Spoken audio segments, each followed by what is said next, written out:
brand new sneak peek, like national first look action going on here. I gotta tell you, I did not see this one coming.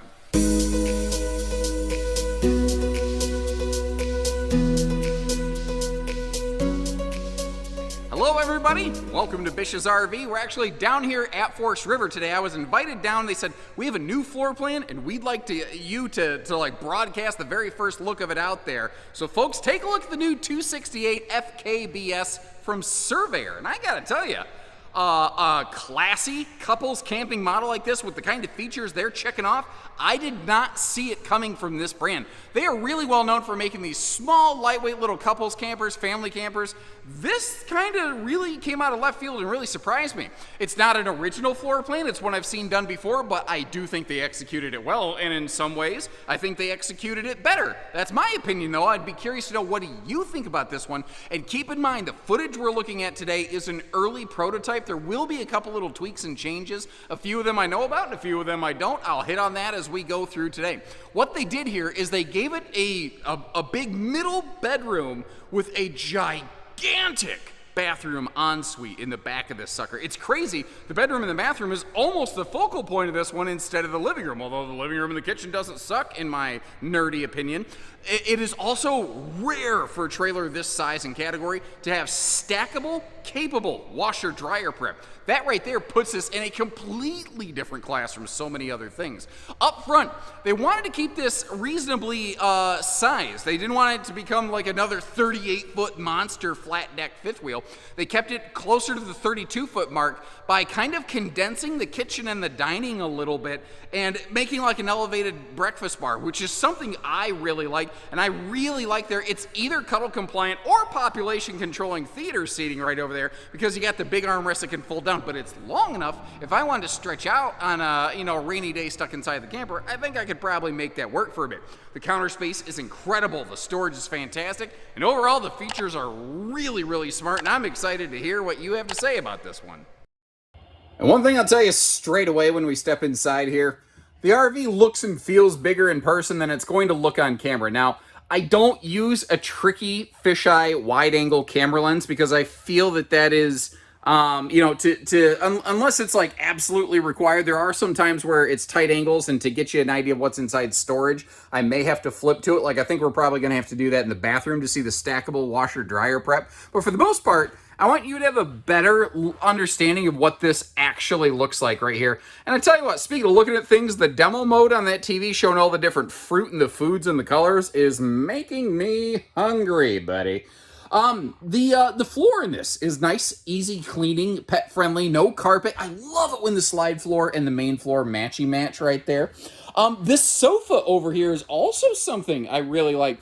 They did go with a little bit bigger sofa than you usually find, and what that allowed for is either the cuddle compliant seating that we're looking at right here, or you can flip down that big middle population controlling armrest section and sort of, put some separation anxiety between the two of you. Some people enjoy their space and separation, and some people really like to cuddle, and this one would be capable of doing both.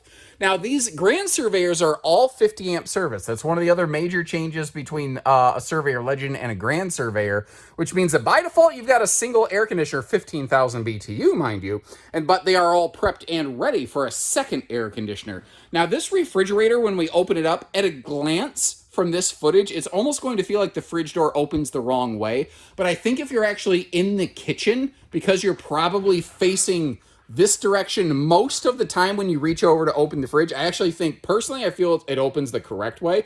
The hinges on those are flip-floppable, though. If you wanted to flip it the other direction, you totally could.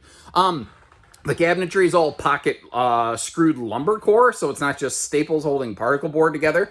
And the overhead doors you'll see are actually strutted, so you don't have to, juggle the things open with your head. And with this having a front nose cap, that means it has a hollow front wall they were able to put some household power outlets for your appliances right downtown where it makes the most sense. And look at all the countertop space on this thing. So all your Surveyors have this. Normally it's a cutting board backsplash for your stovetop. And you'll see on this floor plan it doesn't really go there. But they didn't just leave it out. And you'll see it actually has a second function. It can be a second type of sink cover for this RV. And I think I actually like it more than the plastic ones that are in there. Now, if we sit down on this thing, at a glance, it doesn't have amazing campsite window coverage. You know, I try to be fair. But the front views here are not terrible. And if I slowly swing you to the right like a record baby, trying not to make you motion sick, with the full viewing window in the entry door and that toothpick window next to the seating right there, I think it does the trick. Now notice, like Rockwood has a very similar floor plan, but their TV shadow box comes right up next to the dining. Surveyor pushed that off a little bit so you actually can have two people side by side over here, and one of them doesn't have their shoulder jammed into that television shadow box, which I think was a nice little touch. I also think it was really smart how they built their control panel vertically on the side of that TV shadow box. Just a smart call there. Again, the TV making me hungry. Now the TV, to be fair, it is mounted up a little bit high, but whether it was by intent or not, at least the one we're looking at today, the TV is downward dog angled a little bit, so it's not so much of a neck crank, neck wrecker. Now you do have a set of household outlets under that shadow box, then you see some USB plugs right there. So if you do want to use that elevated bar as a little bit of a laptop or tablet station or something like that, you got a good spot to do it. Not to mention, look at all the drawer space that we have going on in this thing. Like, I'm excited to show you all the kitchen storage in this. And that's what's funny. This is definitely a front kitchen model, as the model number indicates with the FK up there. But no BS, it's got a ton of storage space. And the living room overall is pretty much the smallest part of it. But if there's just one or two of you, ask yourself the question, what more do you really need? Like, you got a place here straight across from the TV to sit down and watch stuff. Do you need more than that? And if the answer is no, then you're getting a lot of other good stuff without making the RV 37 foot long in the process, which is not a bad thing. Now, I mentioned that the overhead cabinets have struts. You can see a couple right there. They also, this year for 24, updated all of the shades to be the blackout roller shades. And again, all three sections of that sofa recline. The middle section can flop down if you do or don't want the armrest. That could be two grandparents and a grandkids cuddled between you watching a show at the end of the night. Oh, that would be, I tell you, I'm not a grandparent, but just my daughter. She's a little bigger than that now, but when she was small and she'd sit there and sit between us and just like fall asleep and lean her head against one of your shoulders, oh my gosh.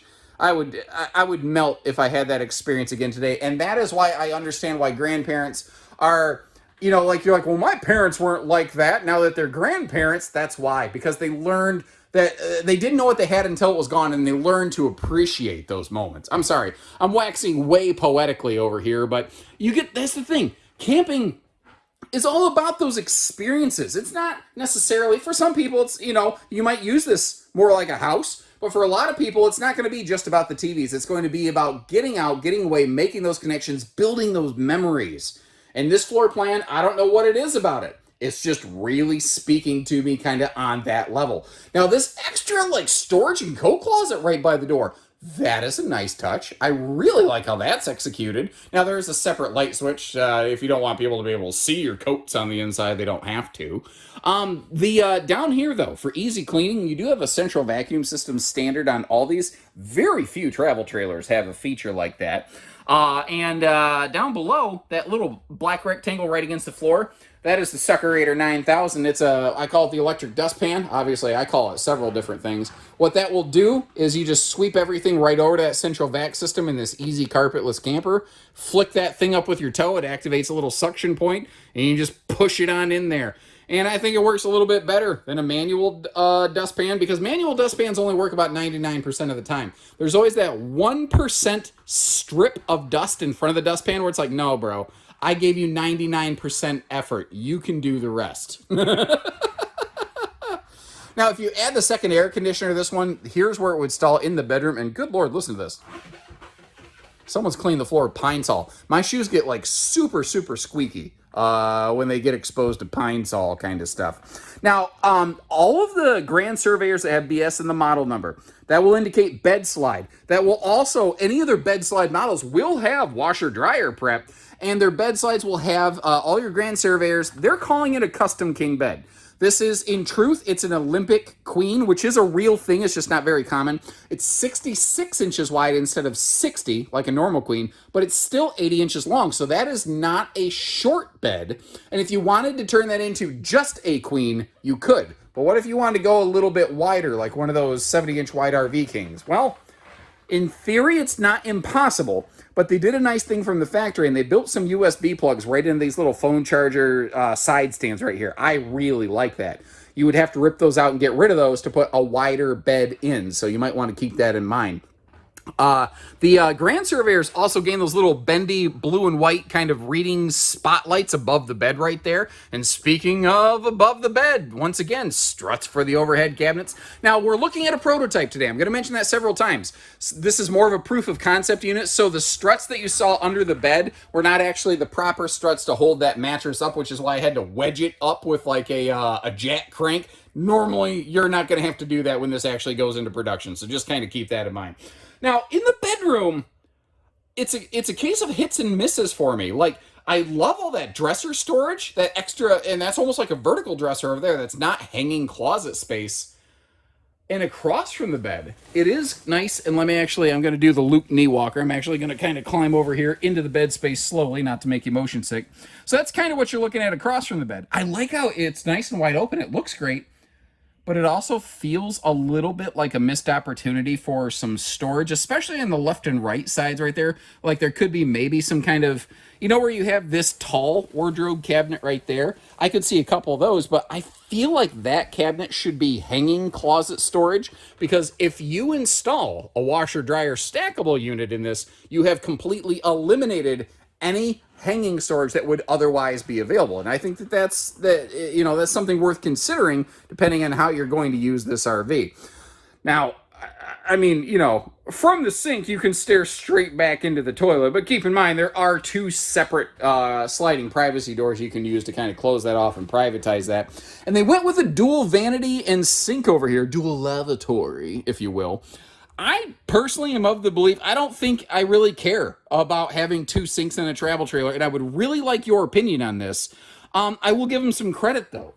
Yes, it has two sinks, but they still left some usable counter space over here, quite a bit, actually, with power outlets on both sides. We'll see the others in just a minute.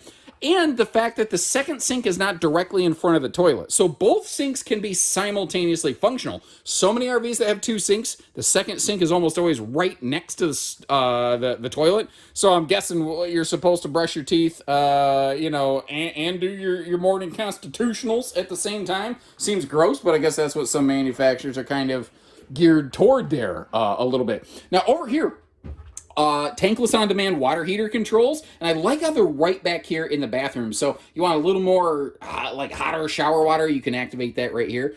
Your holding tanks all have tank heaters, and keep in mind you have a front kitchen gray tank and then a separate bathroom gray tank. So you do have double gray tanks on this model right here, but they do both have holding tank heaters, which is excellent. And they've got like a mine and yours kind of dual-facing Lipitorage storage action going on over here. Looking down below that, though, they give you big, tall cabinet doors, but the storage doesn't necessarily go all the way to the floor, so kind of keep that in mind. I like you to know what is and what isn't sometimes. Now, this vertical chunk of cabinet space over there, taking a look inside that, just more. That'd be perfect for towels. That's what I'd put in there. That'd be my linen storage on the top shelf, and on the bottom shelf, I would keep all the hair care products and skincare products my wife would need, because I don't really have hair, and I neglect my personal body care. Now, I'm not saying I don't wash with soap and stuff. You know what? This just went a direction I don't think I want to continue. So I'm gonna wrap that up. These are extra tall. They're 6'9" inside, and it's linear. It's not a vaulted ceiling with a 6.5-foot wall, which means more headroom all the way across the shower, which is something I really like. And It is a rectangular shower, which is something I know that a lot of other people like. Now, they still made sure that they stuck with the no heat vents in the floor thing. So if you're playing Game of Thrones, you don't got to worry about, any sort of sprinkle action happening. Because when it comes to cupcakes, I like sprinkles. When it comes to my bathroom floor vents, I do not. Now, using our Batman, Superman, X-ray vision over here, that's wide angle footage, by the way. So that's one of the times that I did have to do that in here. But that is a huge closet with removable shelves, and it is prepped and ready for either combo or stackable washer dryer, which is a very rare find in a model like this. Overall, I'm pretty happy with what I see here. Considering this is a first run prototype, understand that some other things are going to change over time. So as we go, again, please leave those comments. Let us know what you think, what you like, what you would like to see changed. In the meantime, I'm going to close her up and check the road mode, buddy. And it's about what I expected. It does get awful tight right here, so depending on your personal stature, you may not be able to get up to the front kitchen space from that entry door. Now, I got a beer belly, but I got chicken legs, and I can squeeze my way around this thing as long as I'm very careful. And now, from here, I'm up front where I can get to the sink, I can get to the refrigerator, I can get to some of those really handy travel access kind of features. All that being said, though, while it is nice to be able to stop, and keep in mind, since your dining is over here, since your dining is not part of the slide, if you do need to, like for travel snack stops, if you need to stop and get a bite to eat and you don't want to pay Ronald McDonald for some nuggies, well, this camper would be great. What about the bathroom and the bedroom, though? Well, towable RV manufacturers typically don't actually check and rate their slides to be used and occupied while retracted. So I can't really recommend that you use that slide while it is closed like that. So for travel bedroom and bathroom, you're going to have to open this up. That being said, I do think this is a floor plan that best lends itself to destination use. So I'm not going to knock it too hard for that, but I know that that's an inconvenient problem for some folks, and I just hope you appreciate the fact that we take the time to show you all that, because you might not buy it because of that, but we've got something else that might work for you, so let us know, we'll get you going. Now, in terms of towing and going, when you see something this size, this weight, I think a lot of people start wondering, could I half-ton it? I'm going to exercise some caution on that potential idea. Just speaking from experience here, when you have a slide dedicated all the way in front of the axles like this, it usually adds a good chunk of hitch weight. And consider where the bulk of your storage is in this kitchen. It's all the way dead on the nose. I feel like the hitch weight of this is going to outmuscle what a lot of half tons are going to be able to handle in terms of payload. So I hope you appreciate the safety info. And the reason I got up close and personal on this is look at the Surveyor in the background. Notice how the one we're looking at has a nose cap and the one in the background does not. That is one of the, 7, 8, 9 differences that defines the Grand Surveyor from the Legend series. What's cool here is you don't give up anything. When you move up to the Grand series, it just gets, grander. I mean, it's pretty, the name makes sense. So you still have the tire pressure monitoring, you still have the Asdel walls, you have the heated and enclosed underbelly with radiant barrier layering across that belly skin. The holding tank heater is now standard across the Surveyor series. They've really bulked up and improved in that regard, which is great. The Grand Surveyor does take it up a step and go, move away from the manual stabilizers and go to power stabilizers. So your tongue jack, your power stabilizers, that big awning giving us some wicked good patio space on this one. That is just all push button easy camping right there, brother. Now, a lot of front kitchens have either zero or very limited front pass-through storage. This is not gigantic, but it's not bad. Now, you might look at it and immediately go, yeah, but there's a big, stupid pipe in the way. Well, good news. There won't be when these actually go into production. As I said, this is a prototype feature. Basically, this is like a proof of concept. They will work on getting that plumbing moved out of the way so you have an unobstructed front pass-through. Or at least, that's the information that I've been provided. I guess time will tell whether that actually takes place or not. So it is cool that you do have some kind of outside storage, because a lot of front kitchens, that is a major shortfall for them. They have often, again, zero. Along with the tire pressure monitoring, you've also got the peace of mind of having those Goodyear Endurance radial tires. That is something that these simply did not have last year. Rated for 87 miles an hour. Not that you should ever be towing an RV that fast, which is nice. because I'd rather have something that is more than capable rather than less than capable. That's just my personal nerdy opinion on it. Tankless on-demand water heater over there on the right-hand side. That's another update and upgrade compared to the 23 season. And they do this on a ton of their models. If there's just this funky, monkey, weird chunky of storage space that they don't know what to do with because there's nothing you can do with it on the inside, they have this compact but big feature camp kitchen, a little thing that they pop in here. And they make the griddles slide off to the side so that you can actually get in and out of that mini fridge back there. And that creates a little space here where it is what I call the dog dish flip out sink. But because everything slides in and out, like this one it's not possible to make that a normal plumbed sink because the stand that griddle is on has to slide in, so that sink has to go away when it stows away. So I know that some people want to knock them for having that little dog dish sink. The fact is they added a thing there that otherwise wouldn't be there at all. So I'm not going to knock them for it. I'm going to tell them good job for just not wasting the space. Now I'm backing way up because I'm demonstrating where you can put that telescopic removable ladder on these. Now I want to also clarify. They don't include that ladder from the factory. That's just one that we had here. I wanted to put out for demonstrational purposes. I also wanted to demonstrate, you see how it's on a pretty severe angle? Here's a pro tip for anybody watching this looking at these telescopic ladders. I've seen some people try to extend as few legs as possible to try to mount that ladder as vertically as possible. That is the wrong way to do it. Because then you're putting all the weight on the top bracket of the camper. You're not actually putting enough of the weight on the ground where the ladder meets the ground, and you will rip that thing right out of the wall. So a rule of thumb on these things right here is that basically for every 3 or 4 feet of elevation, you want the ladder to stick out about a foot. So like a 3 or 4 to 1 ratio, and that is what gives it the proper load bearing and safety capacity. One of the other cool things about these big ladders, they've got like a 330 pound rating typically, whereas a factory installed rear roof ladder, usually they only have a minimum of 250 pounds because that's the absolute minimum requirement the manufacturer has to prove. If you're lucky, some manufacturers will actually rate theirs for 300 pounds with testing, and these are 330. So if you're a little bit bigger than the average bear, it gives you a little bit more peace of mind. So once again, keep in mind this is a prototype. There's going to be a few things that are going to change. But overall, I think they're heading down the right track. Now, I will also leave you links in the video description, or you can scan this QR code to check for pricing and availability. Keep in mind, however, chances are at the time this footage is coming out, I'm getting early access to this, so we may not have listings on our website. I don't know what pricing is on this one right now. Actually, at the time I'm filming this, I don't even have the weights and the measures yet. I'm filling in that blank later on. So keep in mind, I don't have all the information on this one yet, but if there's a few things that I can answer for you, leave me some comments, and also let me know what you think about it. What do you like and dislike? What would you change given the opportunity? And what did they just flat out nail? And until next time, take care, stay safe, have fun, and happy camping, everyone.